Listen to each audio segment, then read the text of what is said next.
I want to repeat it. Dr. Apple Newton Obote, yes, was my personal UPC, and yes, I was the undersecretary in the office of the president at Uganda House. Nasandika eby'obufuzi mwaka gwa 1996 n'aba UPC mwena gye muli nga muzze okunzika timuntwalanga magombe nga timuntaddeeko UPC flag. mukiwulidde abazzukulu abaana na mwenna tibantwalanga magombe nga ku kofini yange tikuli UPC flag. N'olwekyo abaleeta Obote baali baganda, ekyo timukyegaana. Ekibiina kya Uganda People's Congress kyatandikibwa ba Westnaila nekifiirawa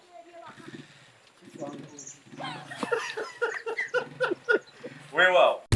And Museveni formed His party his own political party, that was called UPL. He went for elections. Mkuti Haru. He went for 1980 general elections. He stood in Nabsos. And he was badly defeated. He was badly defeated. He was defeated by some Kutesa.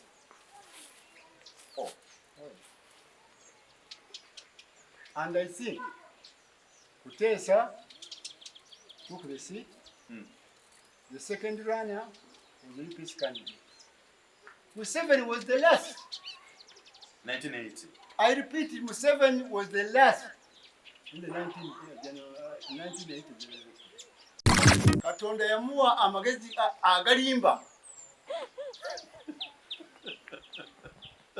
Yoweri Museveni Katonda yamuwa amagezi agalimba. Ati balimba ne bakkiriza. Bemanyi baba malala yazuula bino mu bisanja bisatu yazuula bino awo kutewafu ate wajjako wano mulanga abatasaaga zino channel z'olaba ez'abadokita n'abamu abalangirako obulango batya. Alright, abalabe mwenna abalungi mu nsi yonna okutwaliza awamu tubeebaza nnyo, twebaza Omukama obulamu bwatuwadde okutukuma nga tukyali balamu. Atubaza Omukama obulamu bwawadde abantu abo be mubadde temusuubira kulaba mu nsi yaffe Uganda. Gye bali ate baliyo ate bakyaliwo. Twebaza Omukama mwenna abali Bungereza, abali mu Canada, abali mu America, abali mu South Africa, abali mu nsi yonna naddala abo, the former UPC people. Febani abatambudde emirembe nettuuka eno ew'omukulu Muzeeyi Paul. Amage njagogera bulungi kwa ga kitiibwa maana gasoma so saagala kujabuka njagogera bulungi. Ayitibwa Muzeeyi Paul Kasirye Mayanja, omwana w'omuntu. Oba tuli bana babiki nange awo simanyi. So, wetu tuchaddeko Muzeeyi Paul Kasirye Mayanja amanyikiddwa nnyo mu nsi ya Africa muno ayasinga okulwanyisa obuyeekera ng'atumiddwa the former president of Uganda. Gumya n'ennaku zino ayitibwa Dr. Milton Obote. Mukulu Paul Mayanja amanyikiddwa Eyali akulira Coffee Marketing Board. Sekyo Muzeeyi. Ate mukulu n'omwenyirinyiri era bw'otunula ano booti bino ebifaananyi bannange badde simanyi tebamuuzwa abantu bakola biki. Kyekyo ekifaananyi nga chairman Coffee Marketing Board mu nsi ya Uganda. Ate ye Muzeeyi omu amanyikiddwa. Nemula bino Muzeeyi tamala emirundi nga ayogera akola biki. Ono ye teacher we. Mirundi byonna byakola. Ono ye teacher we nga yamusonga kale tamala emirundi nga ali little boy. Kakati naku naye Muzeeyi. Naye ate yamufula kyali olwaleero. Wuno wano wali Paul Muzeeyi Mayanja omwana w'omuntu. So twebaza Omukama olw'ekyo nti asobodde omukumanga mulamu. Paul Mayanja bemba muli abanahaji nadduli ba matamale mirundi bamukula b'ekitiibwa abadani muli mukkirize mugane tulese tufunye omukulu yasobola okutunyonyola embeera eno yonna nga bwe yali okutukunona kuno olwaleero. Muzeeyi Paul Mayanja twebaza omukama obulamu bwakuwadde ffe baani abatudde wano gy'oli ffe tulina okwebaza omukama gwe yatolanga ne mukono Milestones Obote wano ate nga gwe kyaliwo A personal friend. I want to repeat it. Dr. Apple Milton Obote Yes. was my personal friend. UPC. And Yes. I was the undersecretary in the office of the president Eh. at Uganda House. Ye kyaliwo Uganda House njirako.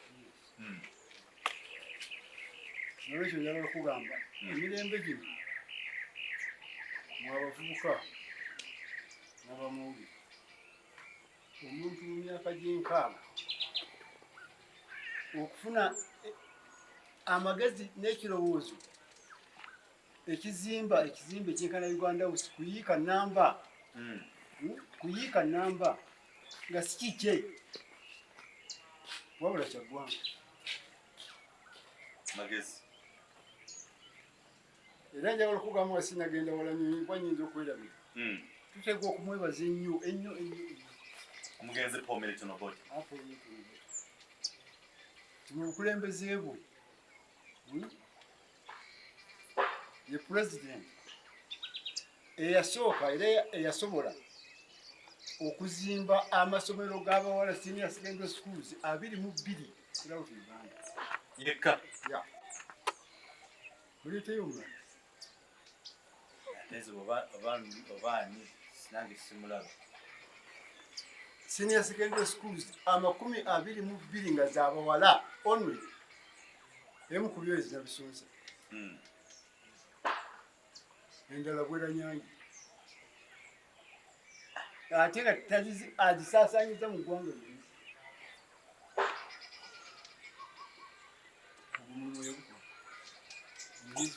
N'ateekako zi cooperative unions. Tulina cooperative union wadde ne mu Uganda. Nze ndowooza nali chairman w'amasaka cooperative union. Ey'amaanyi ennyo yali emanyikiddwa nnyo ne Africa beza mu nsi yonna. Nze nasobola okutunga emmwanyi za Uganda eza union Coffee Marketing Board. Ate nga mu kiseera kye kimu Dr. Apple Milton Obote mu bukulu bwe ya Minister of Finance yannonda okubeera board member Coffee Marketing Board. Wankola omulimu n'omugenzi gavumenti.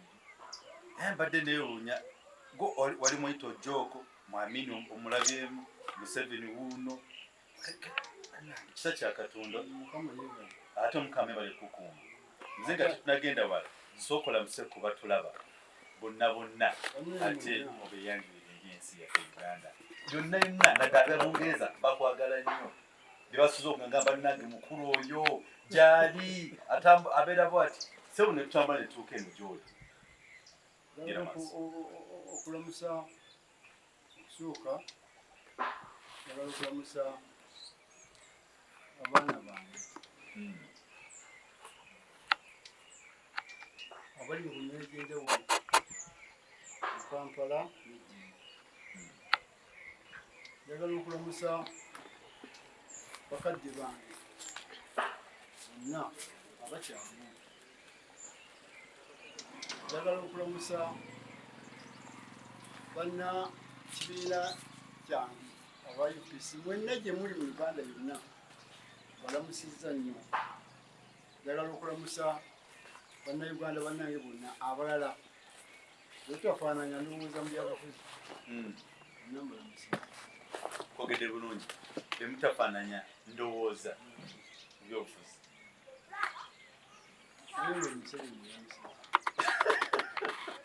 Nembu naye UPC muyava omulesi abere mbiri kakati n'olwensonga ebwe tugenda okutandika olunaku olwaleero nga tulina mukulu omuzeeyi omulungi ennyo amanyikidwa bayita Paul Kasirye Mayanja omwana w'omuntu lyavaawa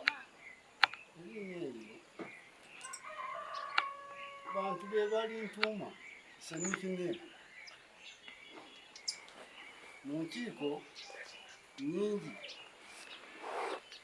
zenagendangamu okukubiriza abantu okwewala ebikolwa by'ekirekera n'okutwala abaana baabwe okukkiriza abaana baabwe okugenda mu buyeekera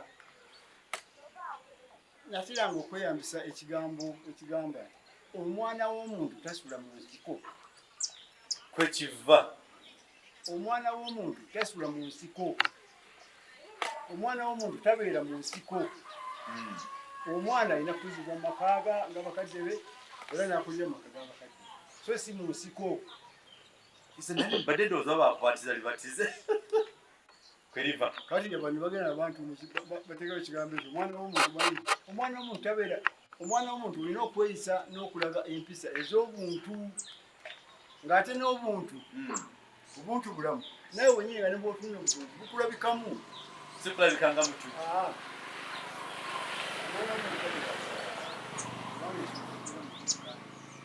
ebigambo ebyo nabyeyambisanga nga nanyisa abaali abayeekera ng'omugenzi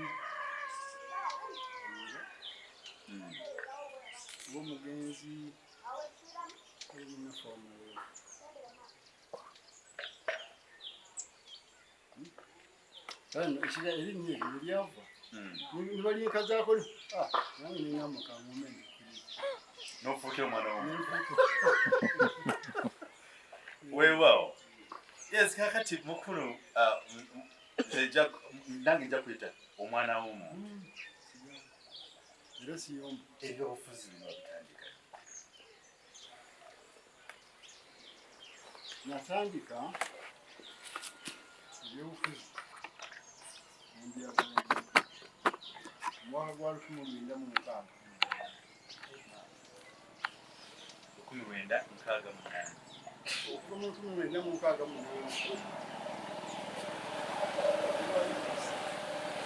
okulwe origino era seetegese nga bwe seetegese kuva mu diini yange nga bwe seetegese kuva mu kika kyange eky'obuti nga bwe seetegese era bweti bwe seetegese once UPC until I go to my grave UPC nga wajagala nnyo kiki ennyo ekyagirimu ekyagirimu era ekigirimu nsonyiwa kiki ekiri mu UPC ekigirimu njakuwa akantu kano ebigendererwa n'ekibiina kya UPC si bigendererwa bya mu bbanga kirina ebigendererwa ebituukira ddala wansi ku muntu asembayo kyetuyita aims and objectives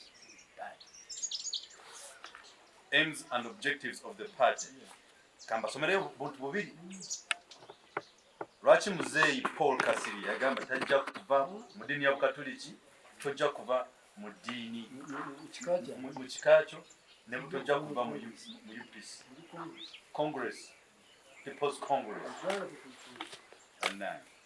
nange bazimpadde wano aims kambasomereyo bbiri zokka to build the Republic of Uganda as one country with one people, one parliament, and one government.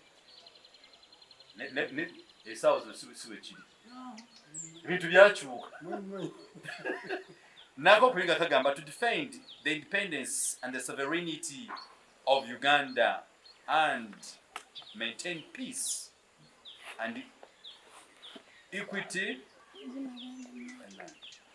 Bebisumba kati benzo tusaba kusomya Uganda namme mujje bannange government mujje mulabeko objectives za UPC bazizimbireko wakiri kale bayambale kooti ya UPC nibona bate bafuuse n'ebigendo bikolesha bikolebwe to build the Republic of Uganda as one Parliament surprisingly not true. Uganda People's Congress. We wow. So watandika eki okubeera munagavu. Nenkyagala nnyo nekinyingira nnyo. Era mu kukyagala ennyo nenkitandika ku kyalo kuno. Nengenda kutuukira bannange. Netuggulawo branch y'ekyalo. UPC erina branch ku kyalo kuno. UPC erina branch mu Mukamuno. UPC erina obukulembeze ku constituency level. UPC erina obukulembeze ku district level. Kweyawo tuva okugenda ku national level. Era ku national level simanyi obunogere. Enkiiko zonna eza UPC okuva ku lusookerwawo okutuuka ku lusembayo waggulu ku wenji.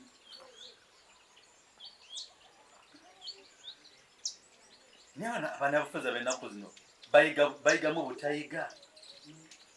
Nawe tumanyi.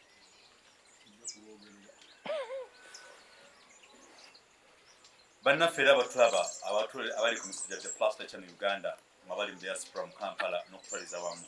Kyemulina okuba omusajja gwe bayita Paul Kasiri Mayanja, omwana w'omuntu. In the political circle, is such a staunch UPC and distinguished official. Really very distinguished.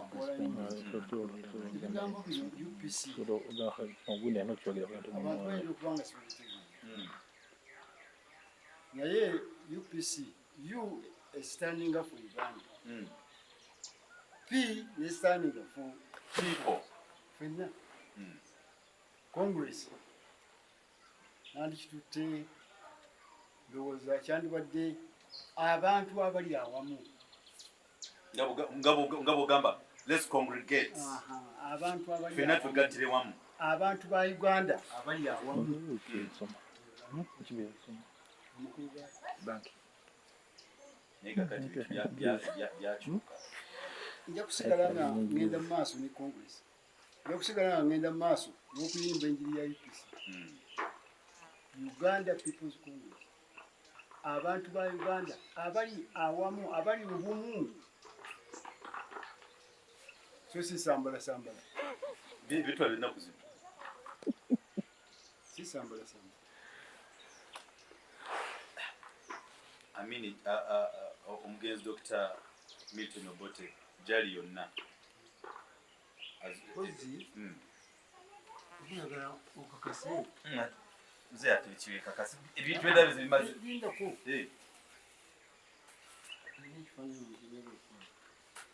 Tukyali n'omukulu Paul Kasiri Mayanja. Ayina yagala okutulaga wano mwe bannayuganda mubeereyo ne mulowooza nti nno bwino akomye kwabo abantu bemuwulira. Yakulaga ekifaananyi nga ndi ku kitaanya ya mukajja wange.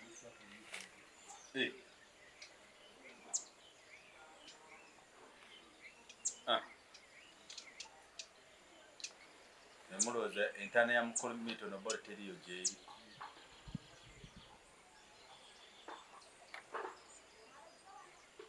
Yoyo kabwejumbira wa UPC Dr. Milton Obote.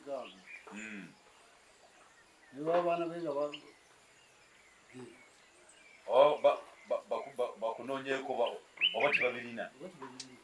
Ojja kwesanga abaana linyi tebabirina.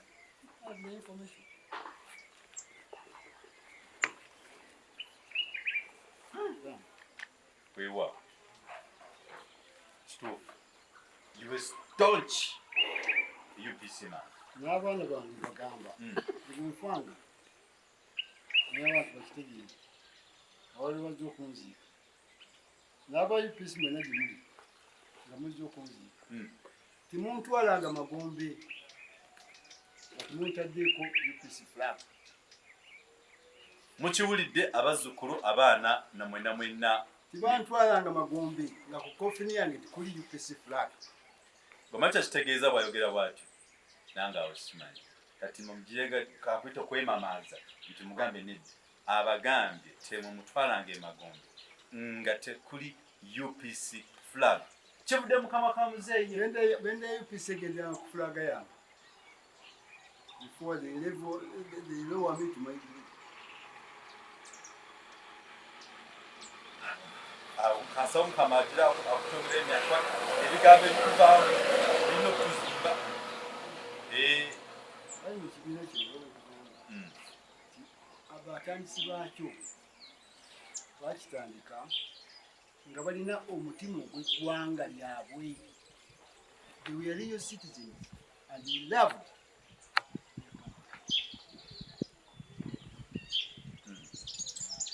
Naye nga kyonna bakitemu baagala nnyo kitambulira mu bumu.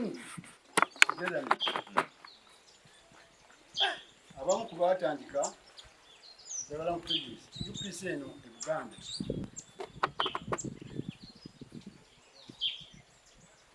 UPC okutandikira ddala oyinza okuba nga tomanyi batandika era sibimanyi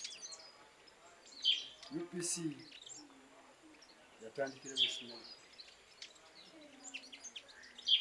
Westnailers bananyini kutandika UPC ono mu Buganda namwe ne mugibu ne basanyusa nanyini kutandika UPC mu Buganda wano yali Muganda omugenzi Iglesias Kanga. tandika UPC Kanga fensto. n'abeera pulezidenti waayo tegete naye ebyenkiiko nga bibeera bagenda mu delegates conference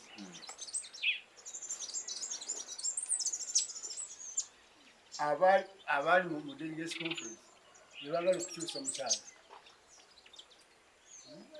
obujje kuba president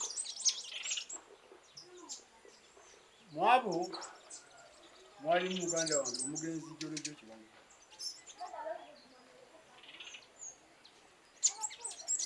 tubagamba tujja okolera mwini musazi kuba president ani atwala tuwani kale nno jolojo kiwango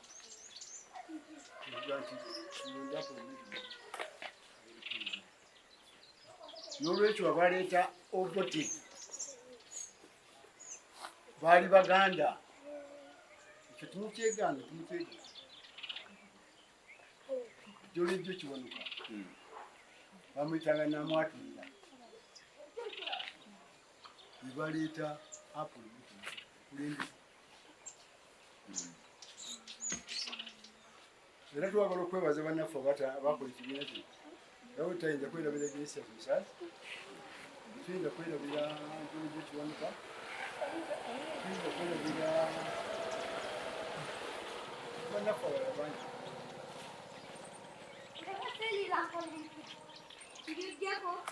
kirungi nnyo eyo ye history eya UPC entonotono olunaku olwaleero gye twaleeteddeko naye nga ko kyatamba wamu ne mukulu Paul no sija nedda ate yakutomba biri omwana w'omuntu kati nange senga nange watakodde empita nti omwana w'okugamba nange wakiteege naawe beera kasita obeera n'empisa ennungi mbere mwana w'omuntu omwana w'omuntu kikusaana ezinnya balimpadde era mwe mikwamu kyatamidamu computer roger mumpitanga mwana w'omuntu kutandika n'olwaleero muze yampadde erinnya kuba nange nsobola okutamba n'etugendo gy'oka kale mukulu omwana w'omuntu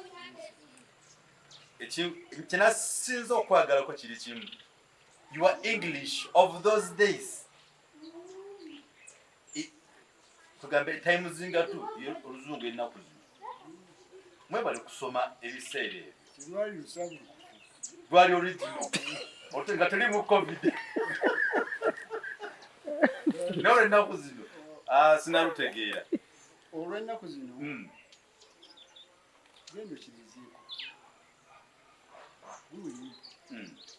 gendo kiriziiko ogambe omwana amaze senior 6 oba amaze senior 4 awandiika ebbaluwa ojja kugisoma weewuunye omwana wa senior 6 omwana wa senior 6 ayambadde mu certificate yako weewaawo ogenda otandika okubuuza tugenda kumix, we are going to mix kasavu kanyama olulimi lwaffe olwawano olw'ekinnansi naluli olw'abacerupe, meaning that English and Uganda.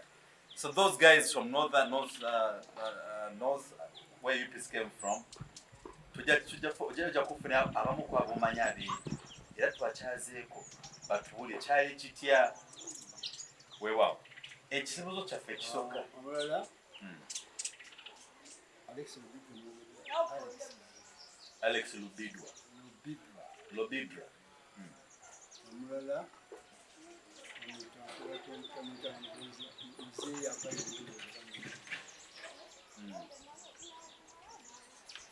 kakkiriza nti ekibiina kya Uganda People's Congress kyatandikibwa ba Westnaila nekifiirawa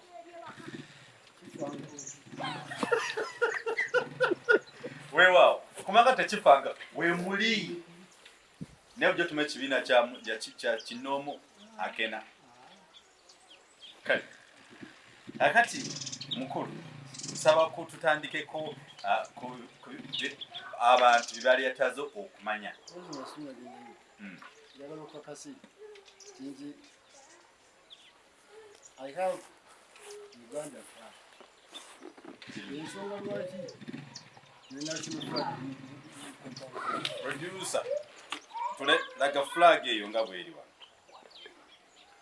so n'olwensonga eyo flag eyo era tujyayina eri mu maka ga muzeeyi bedda ugigana amakagola n'omugezi mitono bodi tubalyanga ekyemisana amaka ga mbuti wano nga munyumire bannange singa nange nfunako ekifo bwekiti kale tulina nakyo fresh air eri wano nga teriimu kukola biki awo tugenda okutandikira taata ngenda kubuuza mu lulimi olufuutifuuti njagala bonna basobitegeera obulungi n'abatamanyi Uganda olwaffe. Okay, ntandise ngenda kwebuuza. Did you participate in the independence effort of Uganda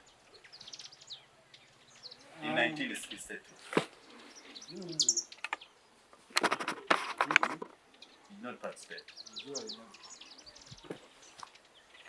Because I did not participate because I was small. Beautiful. And I decided to be a politician seriously because of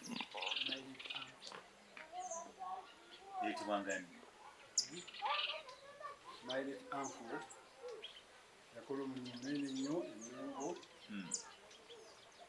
alihaji alamazani kasimusu yabeera nga kawente n'amaka gaffe yebakyamujjukira bano bannayuganda n'abannayuganda kasito ogenda eri nga bakwerabye kubanga abasajja abo tusaanye kubeera bino baakola nnyo omuntu okugamba nti tutambudde esaza budde olunaku lumu balitambula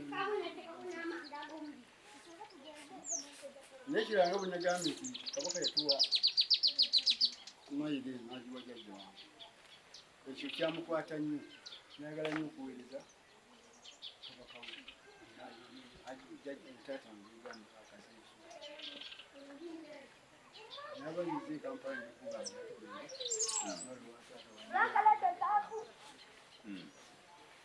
yakola kyamaanyi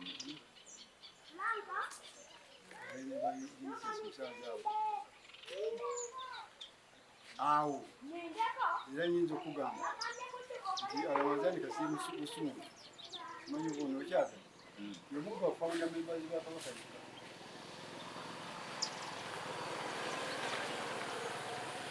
omugenzi era tujja kufuna akasertifikeyo yomukuba founder members ba kabaka yekka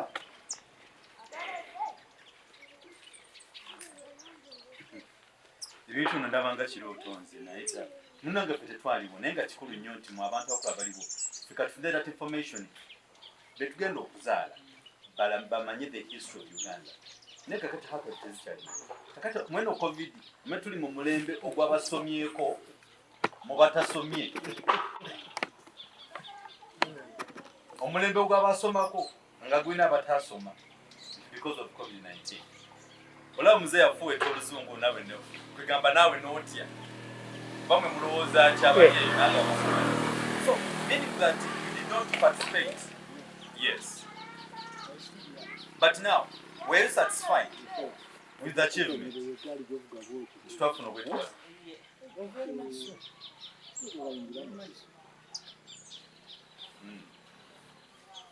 okay, what about the war of overthrowing Idi Amin Dada? Were you part of this? What is UPC? Yamujao.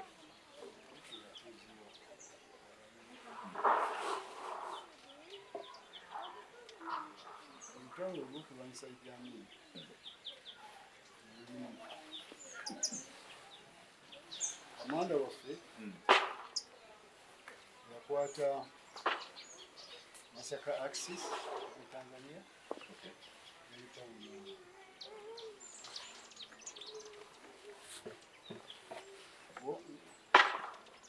Paulo Mwanga, Mugenzi Samuel Muguisa, Mugenzi Francis Kizito, nanga sinzi.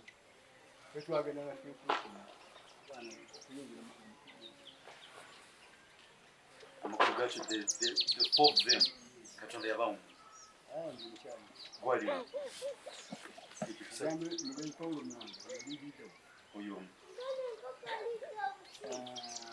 David Wito Joe. Yali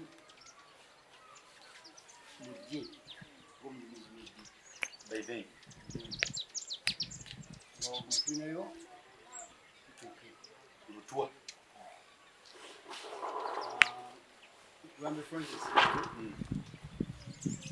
hadi fit right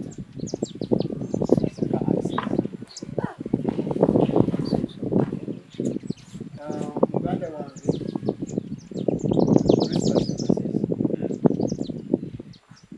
ye yakwata ankole access right basi olutalo olesi lutalo lwali lulemaganya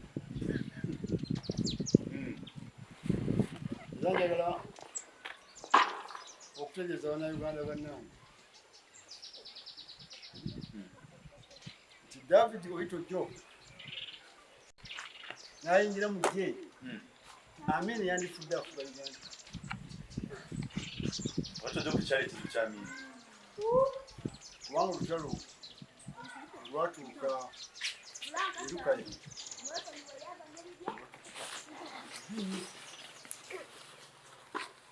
tudda awo e Masaka oli municipal council State council. Tugumba awo David Oito Jo yajja omugenzi waffe naga nti okufana obutanyagwa sijja Tanzania Kama mbaye okufana obutanyagwa sijja Tanzania nongereko kuke Tanzania ba Tanzania ikobini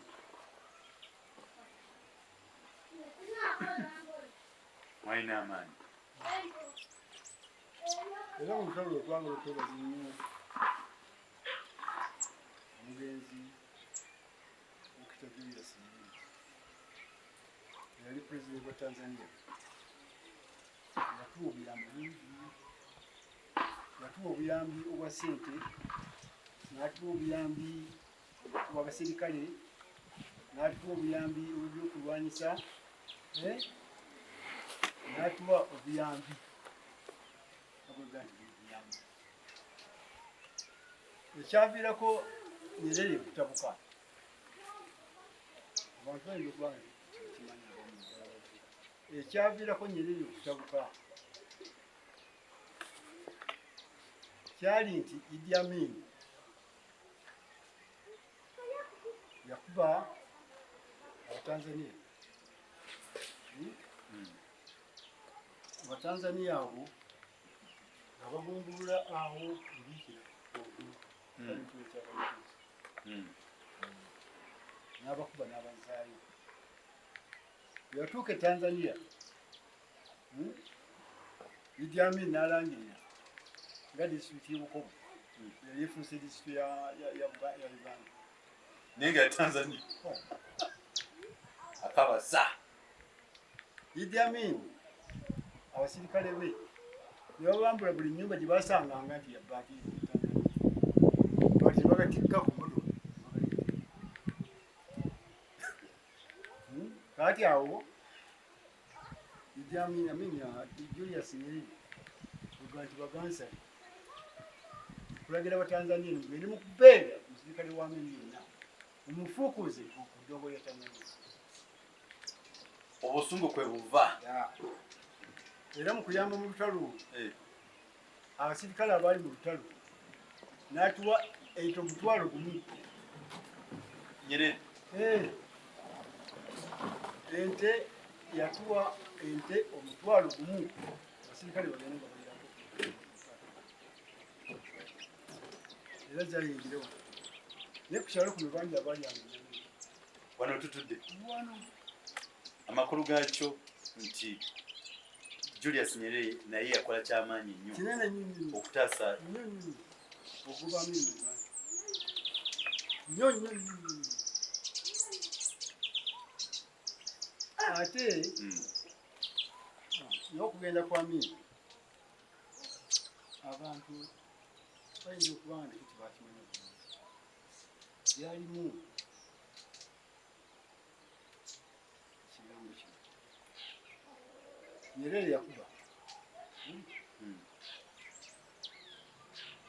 naye emabega wa Nyerere wali Abangereza ng'Abangereza basunguwa nnyo olwajja Amin okugoba kuno abayindi n'okunyereza kaakati Bungereza bwemanya nti Tanzania etandise okuba Amin Bungereza neyamba Tanzania tulumbe okuba nemutwala ekirungi nnyo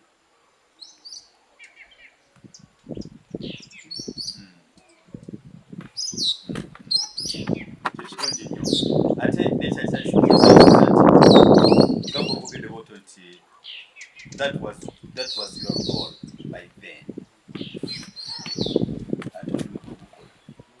and you're satisfied.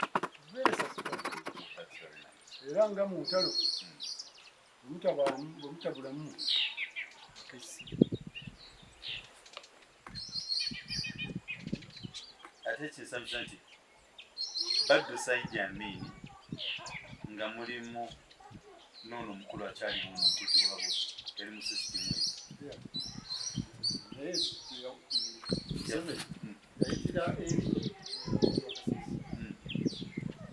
kakati awo njagala okubuuza, do you think that President Museveni had a genuine reason to fight your government? Did he have a genuine reason to fight UPC? He had no reason at all. And even now he has no reason at all. He cannot give us a satisfying reason. Fight UPC. Number one, Yes. we all accept that we are going multi-partyism. Oh, you never had a consensus? We all accepted that we were going multi-partyism. Yes. Political parties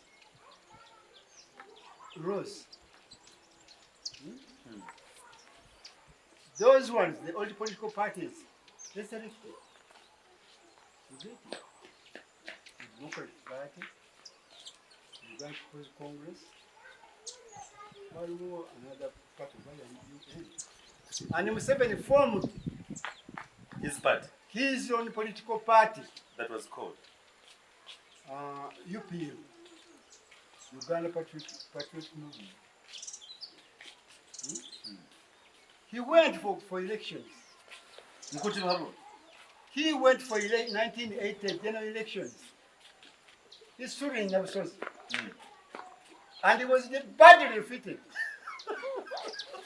He was badly defeated. He lost completely. Very badly.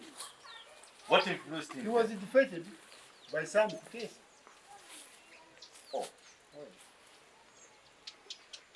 And I think Kutesa took the seat. The second runner was the UPC candidate. Museveni was the last. 1980. I repeat, Museveni was the last in the 1980. Yajjawo amaanyi agamugamba Katikendo. He had his own ambitions. Oh yeah, that's what we said. He never had any genuine reason to fight UPC, that the government people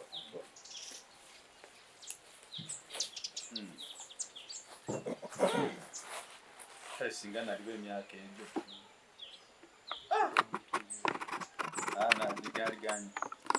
Okay, nature chat the same thing. Why do you think that people chose to support Museveni in the guerrilla war in Uganda? Lwaki mwasalayo ki? Ekintu ekyo njagala okugamba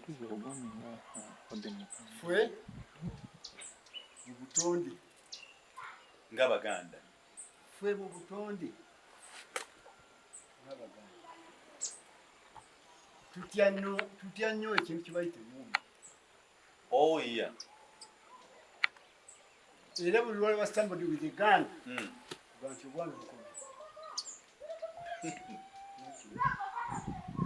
Kale Museveni yayingira ebiweero narekrutinga era njagala okugamba narekrutinga ensonga Bajja kutegeera. ensonga lwaki ne kusaawa eno alemeddeyo. Ensonga lwaki ne kusaawa eno Yoweri Museveni alemedde ebiweero. He's still there. He's still there. Nekono bamufuludde nnyo abantu. Ebyo sijja kuyingirayo nnyo, nja kutuukako onoba ombuuliza. Naye ensonga lwaki yagenda ebiweero. Ensonga lwaki yagenda ebiweero. Number one, yagenda ebiweero nga yeekwese mu bulunzi ng'omulaalo. Era nga bw'ali. Yagenda ebiweero nga yeekwese mu bulaalo kuba mulaalo. N'abeera n'abantu abo bangi. Pozi nga sineerabira. Njagala nkugamba. Museveni ffenna abali mu Uganda. Atusinga tuuka. Kikyatusinga. Yoweri Museveni. Njagala kutegeeza oba naye awulira awo. Era awulira. Ge magezi gasinga. Katonda yamuwa amagezi agalimba. Yoweri Museveni Katonda yamuwa amagezi agalimba. Ate balimba ne bakkiriza. Agamagezi agalimba alina mayitirivu atoolako butuuzi. N'abantu balimba bennyini ne bakkiriza. Kibala bakirimba. Bakiraba luvannyuma. Yatulimba. Ku ssaawa zino wakyaliwo abantu abamubanja ente zaabwe teyalya ebiweero. Ate bayitirivu. Bayitirivu. So kyensonga okugamba he had no genuine cause to fight UPC. Because UPC olukiiko olwo palamenti y'obudde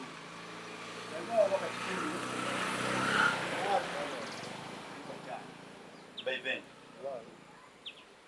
ababaka baali 125 bakandesi ba UPC abeesimba obunange naye Yogayo. Waggulu wano. Mwabaka 125 mwabaka ba parliament 125 Yoweri Museveni yafunako omubaka omu mu pate yeeri yali avomize. Yafuna omubaka omu bamuyita Kiyonga Crispus Kiyonga. owabwera nzululu ye mubaka yekaguyanya mu parliament 1980 okumanya nti balina plan ey'okutulwanyisa newandibadde Christmas Kiyonga yali awangudde akalulu yagaana okujja mu parliament no oba bakabasali naye Kiyonga tiyajja mu parliament as a member of parliament. Ne badda mu nsiko ewensi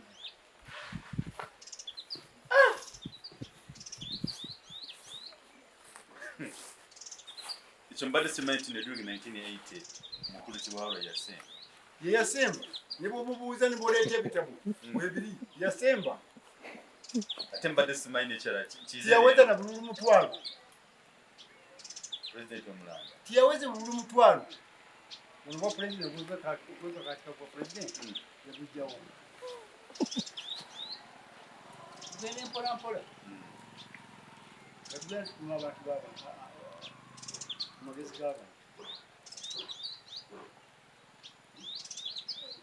tiyaweze bululu mutwalo ekitabo kyange ekyo kya wekiri nandiwabyekula election results era tujja kuzira kuba tutambulira ku facts okulaba objectives za UPC objectives nzikuwa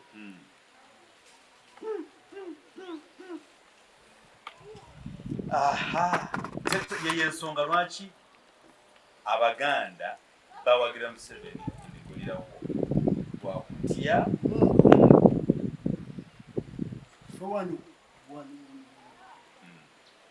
wabanga obuyiga wano ewaffe wabanga obuyigira wa Museveni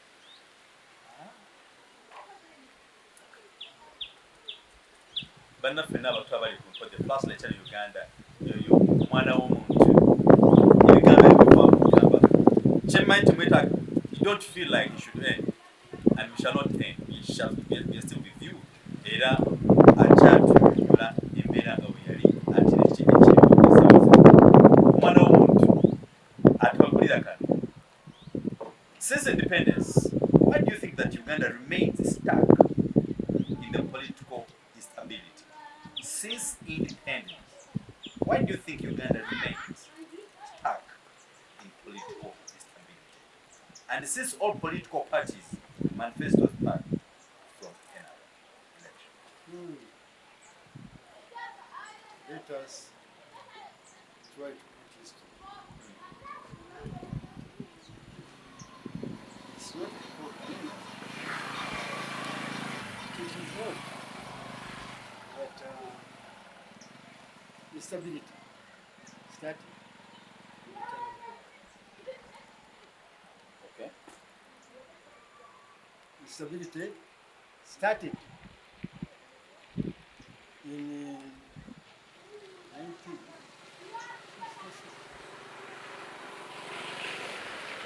1966.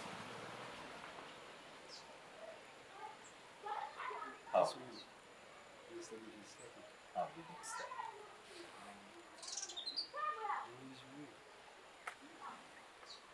There was war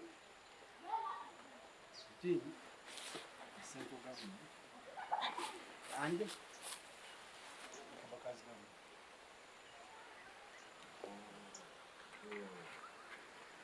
It was the source of instability.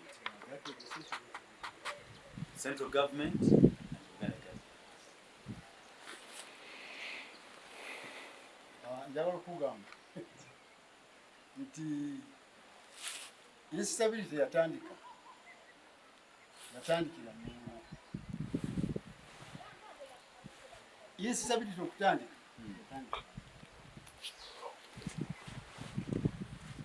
olukiiko lw'Emmengo bwe lwatuula omubaka omu bamuyitanga Kaggwa ng'akiikirira ekkooti Sono Kabansibira.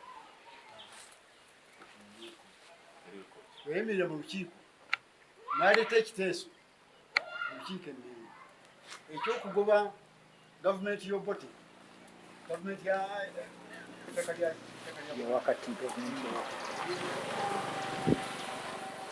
agweye kiri ngasaba ayagala olukiiko lw'Emmengo luyise ekiteeso ekigoba gavumenti y'Obote ku ttaka lya Uganda.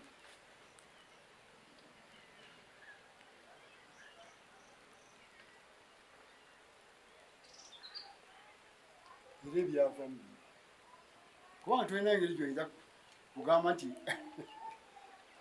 gavumenti ya Museveni eve ku ttaka lya Uganda. Mu regions zetulina eno Uganda is central region. Lwa regions ezo zonna era zirina kuwuula tulina ngeri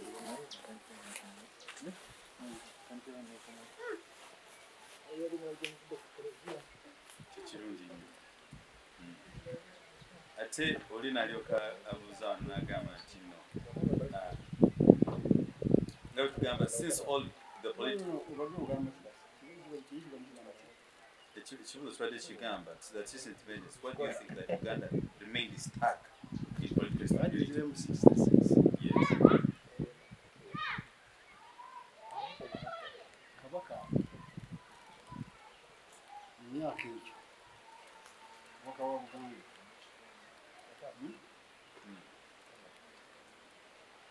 waliwo enkaayana wakati w'Abaganda 1966 era enkaayana zaava mabega mu 62 mabega ng'Abanyoro bakaayanira amasaza 3 ne bayitanga Lost Counties awali Bugangazi, Bugangazi, Buyaga ne Ggwekula. Amasaza ago badelegates baffe abaagenda mu London Conference wambudde okwo Constituent Assembly ya Uganda yatuulawa London. wano nga tulina palamenti.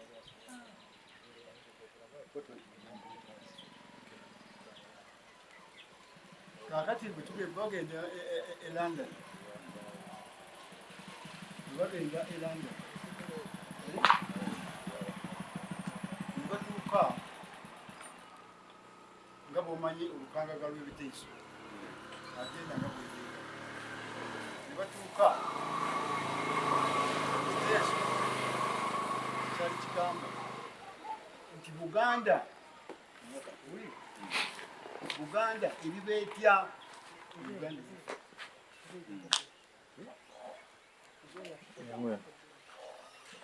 yakunonye Buganda eriba etya abanonya ekifo kya Buganda mu Uganda independent Uganda yo eriba etwalibwawa. Oh yes. Kakati nga bagenda mu maaso olukiiko nga bagenda mu maaso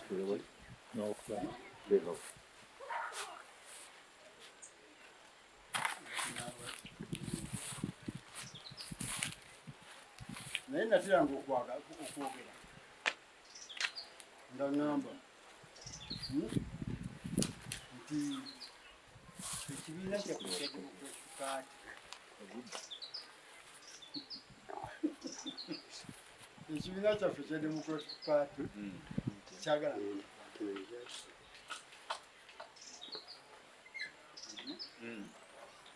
bandaba bonna betwala tulaba nkamwe bali abakikulembera kitwakusena Baganda.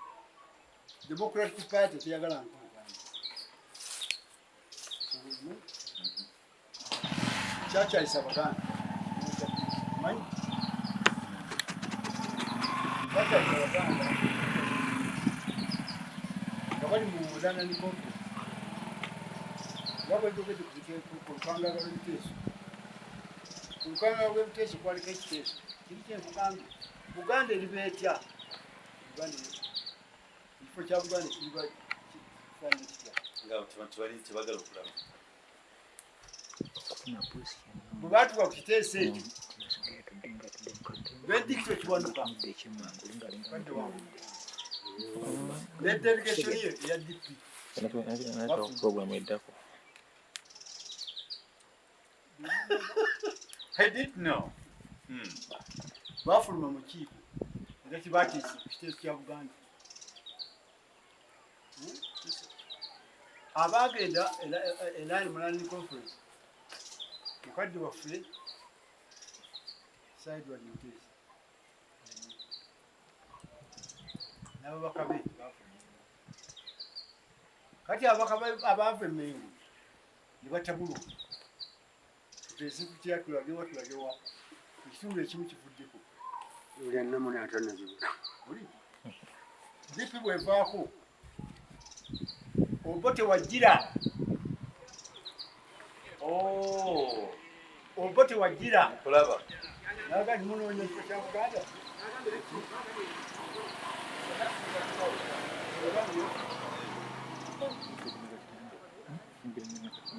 Olo UPC tadewe ina delegation yayo. Batesiganyemu ka. Yes. You join the UPC delegation and we talk. Obote wayingirira baba yanja nkangi yali mu disco the former finance minister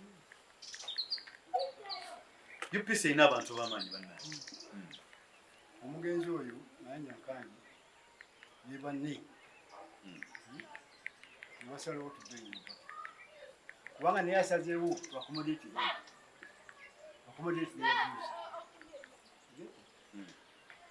era mayanja nkangi ne banne delegation ya Uganda bwe bakomawo kuno bekulangira ekibiina kya Kabaka yekka baddipi abasooka bekulangirira ekibiina kyaki kya Kabaka yekka ng'ekinoonyezebwa obululu bwonna obunaava mu Buganda nga bamaze okukkiriziganya kubanga baali batuwadde 21 Uganda kakati Uganda nekkiriziganya n'emitu Obote nti abako bonna banaava e Buganda tujja kubakuba kitondebwe tekutiimire.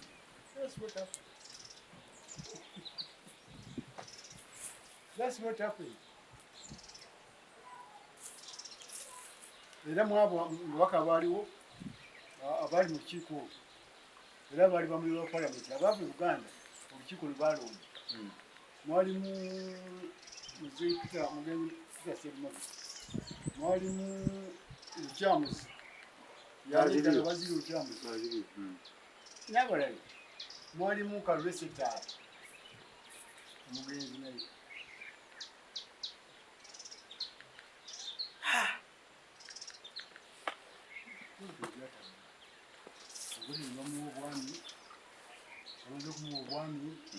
bamuwadde n'eggaali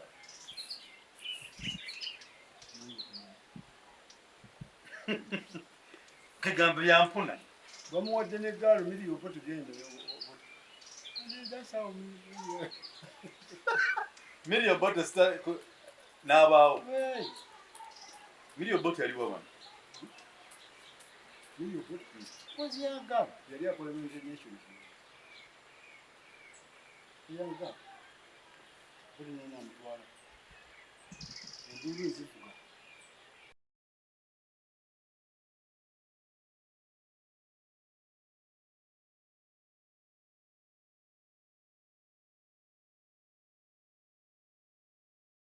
bemanyi baba malala yazuula bino mu bisanja bisatu yazuula bino nti awo okutte wafu ate wajjanako wano mulanga abatasaaga zino channel z'olaba ez'abadokita n'abamu abalangirako obulango batya